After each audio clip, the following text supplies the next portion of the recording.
In this chapter we're going to cover record and replay, which is one of the basic principles to any of these automated functional testing tools.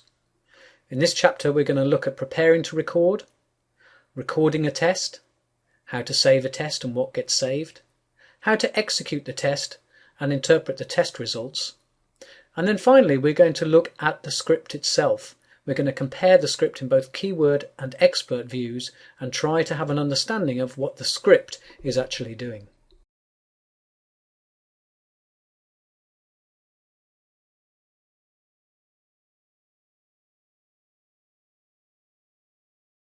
The first thing we need to do is invoke Quick Test Professional.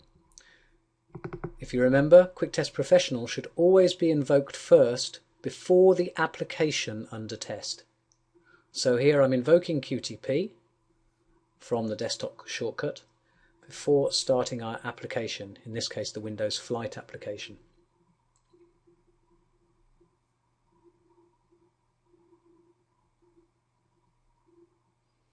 The add-in manager will appear, and from the add-ins, and for the rest of this course, the only two add-ins we are interested in are the ActiveX add-in, as our Windows application has some ActiveX components within it, and later in the course we'll be doing some testing against a web application, so we want the web add-in selected. If you have any other add-ins selected and you're following along, then we want those deselected.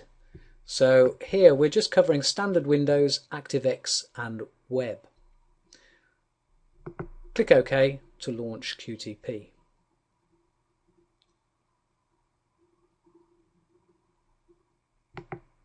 QTP has now invoked.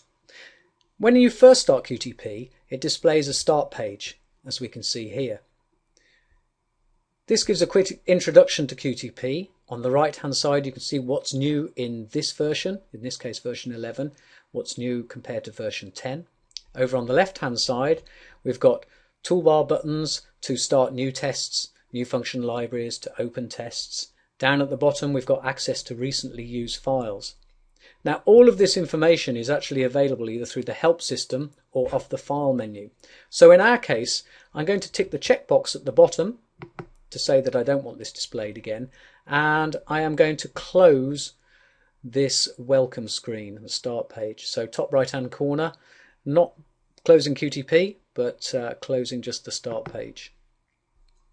This leaves a blank test open, so every time you invoke QTP there will always be a blank test open. Remember, you can only have one test open at a time. So here is my blank test, and to start recording what I'm going to do is I'm going to resize QTP. So I'm just dragging from the bottom corner to give me enough desktop space to display the application under test, the application I will be testing against.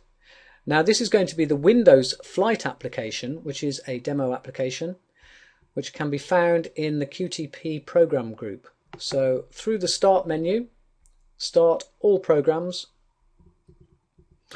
HP Quick Test Professional, sample applications, flight, and this is a Windows based application that we can start testing against, and it comes with QTP by default.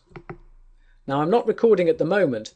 I'm actually starting this application and logging into it manually.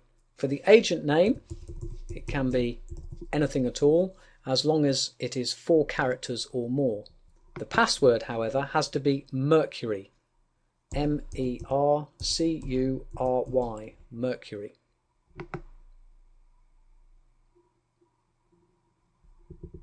So the flight application has started. I'm going to move this to the side so I can see both QTP and the flight reservation, my application under test.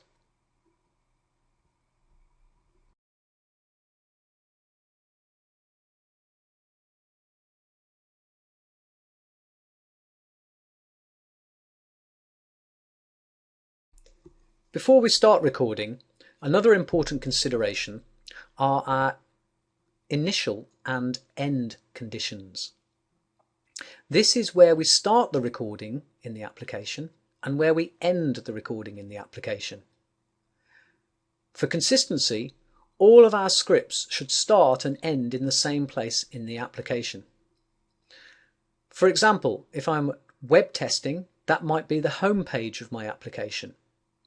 For our flight reservation application, it might be right from the beginning, so our script records invoking the application, logging in, and then when we finish the test, it closes the application. Wherever we start, our initial and end conditions should be the same. And they should be the same amongst all of our test scripts. This allows us to iterate scripts, so to loop scripts, run them over and over again, which we will do when we start doing data-driven testing.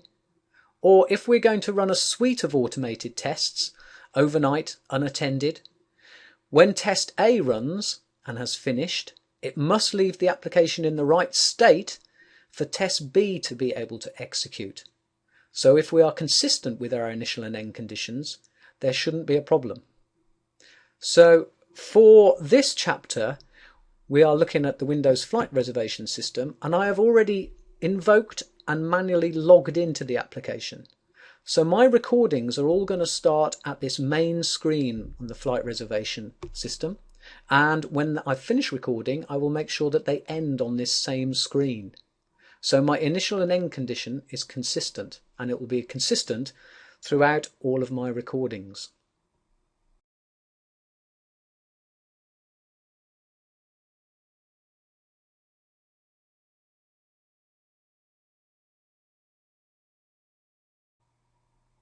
To review so far, we have launched QTP with the correct add-ins, then invoked our application under test, in this case the Windows flight reservation system.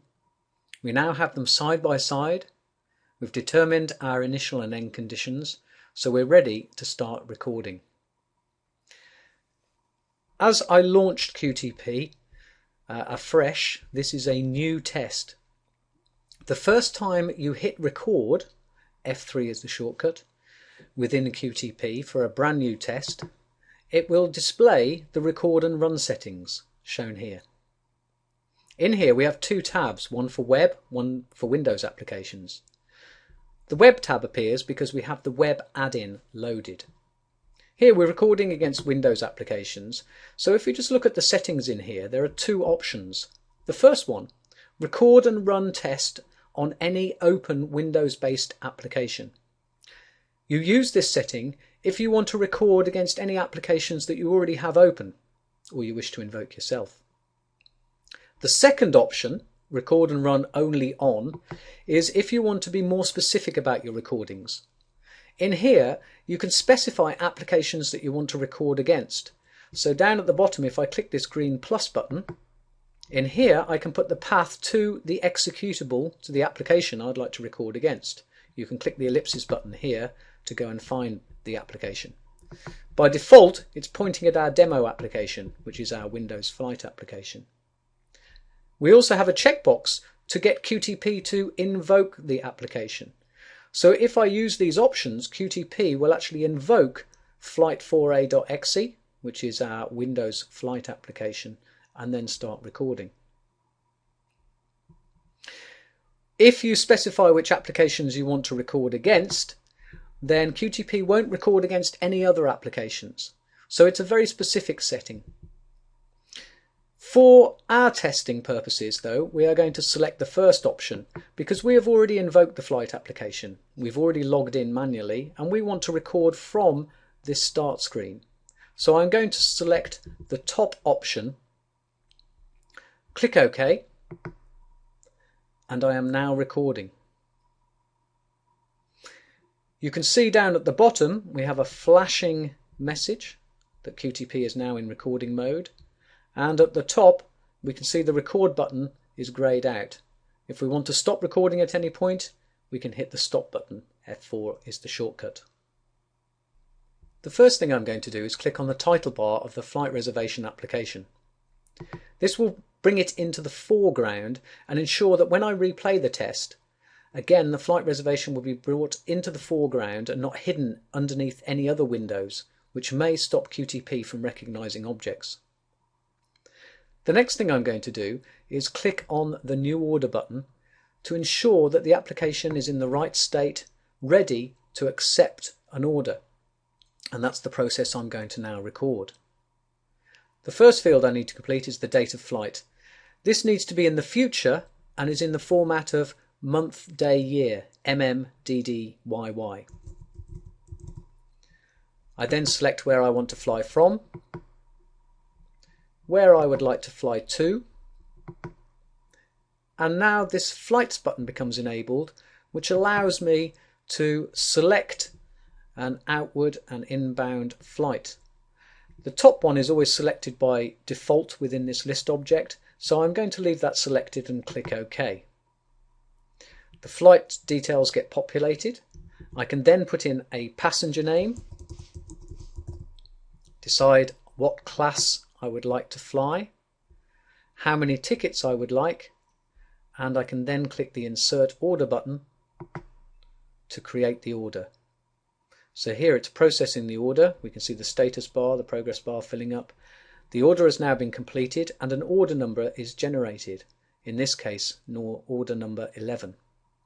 So I've finished recording my business process. So back into QTP, I can now click the stop button, or F4 for the shortcut.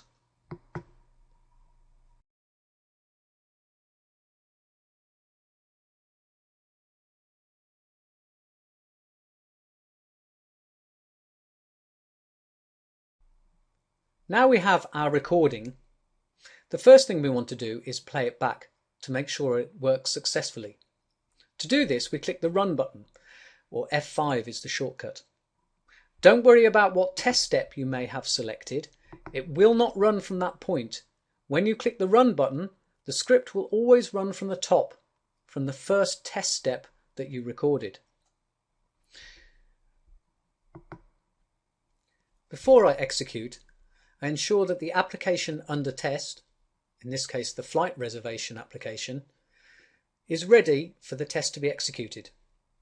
So it's in the right initial state. In this case, it's on the main window.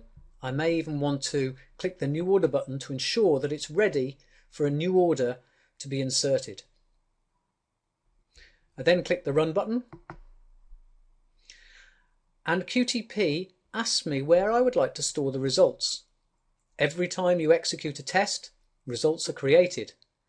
These can either be stored in a specific folder, or while you're developing and debugging your scripts, you can store them in a temporary folder, and every time the test is executed, the previous results will be overwritten. The test is now replaying, and we can see the execution marker, the yellow arrow on the left-hand side, executing each test step. It's repeated exactly what we recorded and inserted a new order. As soon as it finishes, the results are displayed.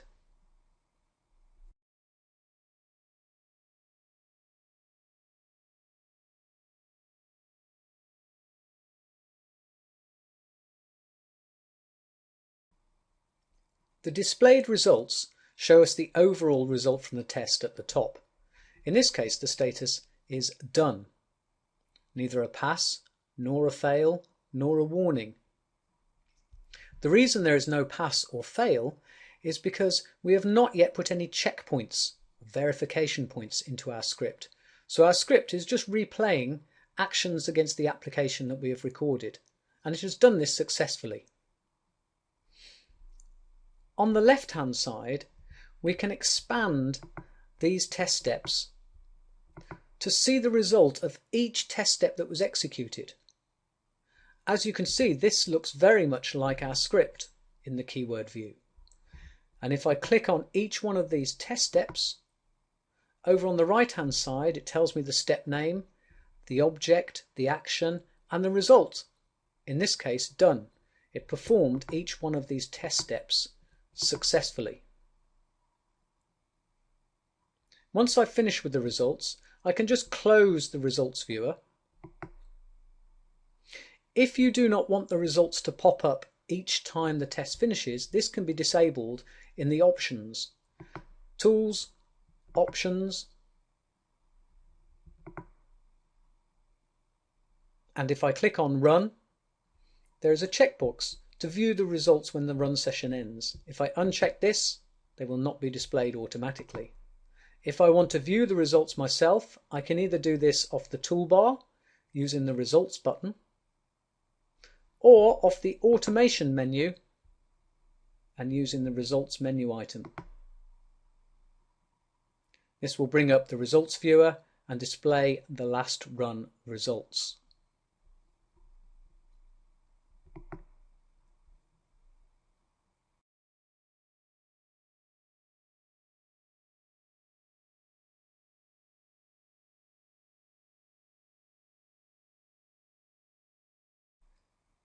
Once we've recorded and replayed our test and we are happy with it, the next step is to save it. Before I do that, as a note, when you run QTP scripts, when QTP has finished the execution, it collapses the script. And you can see there are no test steps displayed. If you just double click where it says Action 1, it will expand out the test steps and we can see the recorded script again. Before I save the test, I need to create a directory structure to save my QTP resources in. In this case, on the root of this machine, I've created a folder called QTP project. Within there are various subfolders for our resources that we will create during this course. Test scripts is where I'm going to save my recorded script, but I also have folders for test data, results, object repositories, function libraries and action libraries. All of these we will look at later on during the course. To save a test, I can simply click the Save button, or from the File menu, File, Save, Save As.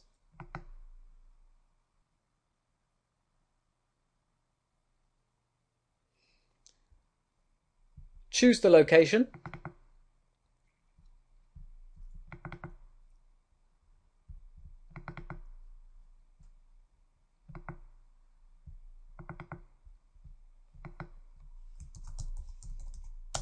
And give the test a name.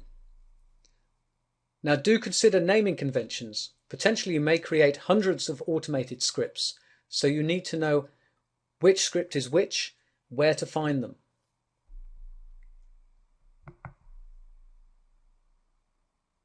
Once the test is successfully saved, you will see in the top of QTP, in the title bar, the full path and the script name.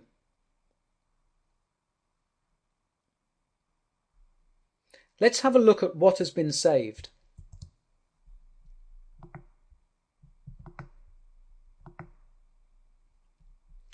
Here's my test script, the insert order script. As you can see, this is a directory.